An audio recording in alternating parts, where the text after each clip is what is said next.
I am Caroline Gauchotte-Lindsay. I originally come from France, but I've been in the UK for over 16 years now. I spent some time in, a lot of my time in Scotland and a little bit of time in Northern Ireland, where I did my PhD. So was asked to tell you what engineers do. To me, what engineers do compared to it's interesting to put it as what they do compared to scientists. So while I think scientists, they observe nature and then try to reproduce some of the phenomena that happen in nature and even modify them or improve them, engineers are the people who harness that knowledge or take that knowledge and transform it into things that can solve issues that we all face, either every day or big issues like going into space. So an example, for example, to me would be if you think about chemists, so what we call an organic chemist would be discovering and making in the lab new molecules, and those molecules could be, the vaccines, for example, or medication for various diseases.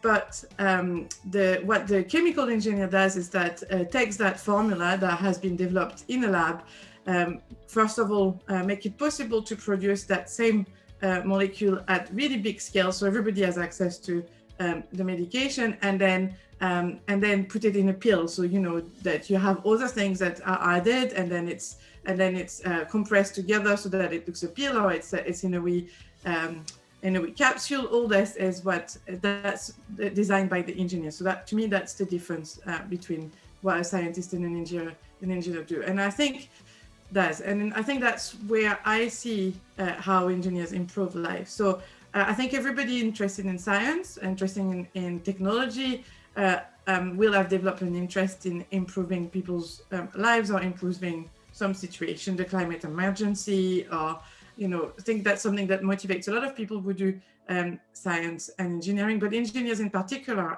want to be closer to the application. While a scientist might want to spend a lot of time in thinking about big issues, an engineer will want to produce something that people can utilize quickly to improve their lives.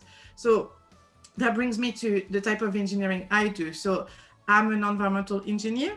So environmental engineers look at basically we clean up, the first thing we do is clean up everything that has been dirty by other engineering processes or by other human activities. So for example, I work a lot at cleaning up contaminated land. So if this was a plant on the land that has a polluting activity, it could be that the soil that's left behind is contaminated with some pollutant, and I look at how we can clean the soil.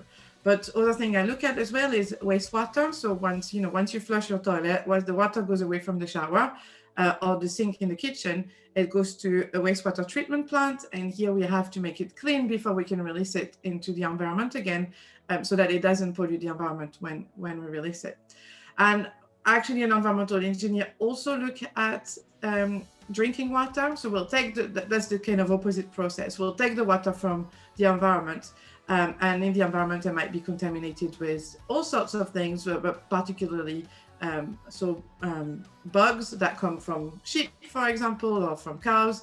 And we take all this out and then deliver the water, and so we clean it, and then it has to go through all the pipes and stay clean while it's going through all the pipes until it gets to your tap. And so this is all the process we think about. So that's what an environmental engineer does. How did I get to be interested in this particular area of engineering? So as I was telling you about the difference between a scientist and an engineer, and I trained as a scientist. I was always interested in the big question, but actually, when I think about it, I wanted to be so what we call an analytical chemist. So that's a chemist who tells people about what's in a sample, or what's in a, if there is contaminant in a piece of, in some food or in some toys or that kind of thing.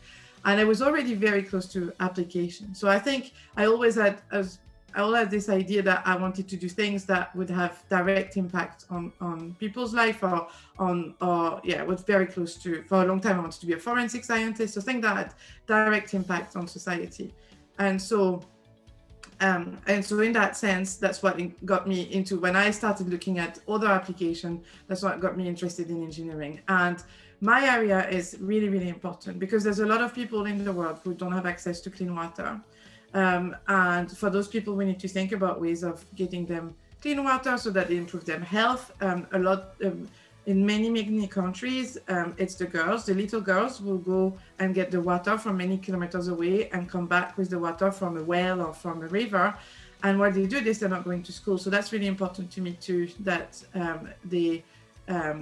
that we improve access to water so that little girls can go to school and can live their life to their full potential. And closer to home, and I should say it's the same with sanitation. A lot of people don't have access to toilets, proper toilets where the waste is getting rid of properly, which can leads to disease. And again, people die too early, and also their quality of life isn't good enough for them to live to their full potential. So those are really important issue. And closer to home, water, what we call water scarcity. So the lack of water is really close to climate change. So as the climate change, we have less and less water. So in Scotland, it's a bit less of an issue. But in England, as close as England, there's less and less of water available for the people who need it. And so we have to think about how do we clean the water we use, and we reuse the water that we've already utilized, so that we don't put much more constraint on the water. And so this is kind of the general idea behind the type of engineering I do. So in particular, I am interested in my research. I look at pollutants in all the water system and also in the soil. So we are talking about, for example, you'll have heard of plastics or microplastics. I look at how microplastics make it to the environment. So we humans use plastics, and then as we use the plastic, it gets shredded into very, very small pieces that then become very easy to move in the environment. So I look at what are the processes that produces the small pieces of plastic, and how do we remove those from the environment or before they reach the environment. I also look at all sorts of contaminants. So for example, if you think about the medication that you might be taking, even just Calpol or paracetamol, when you take paracetamol, your body uses about 10% of the paracetamol you've taken up, and 90% goes out with your pee. And so if it goes out with your pee, it goes into the sewage system, and then it goes into the wastewater treatment plant. But the wastewater treatment plant was not designed to remove paracetamol, which means that your paracetamol ends up in the river.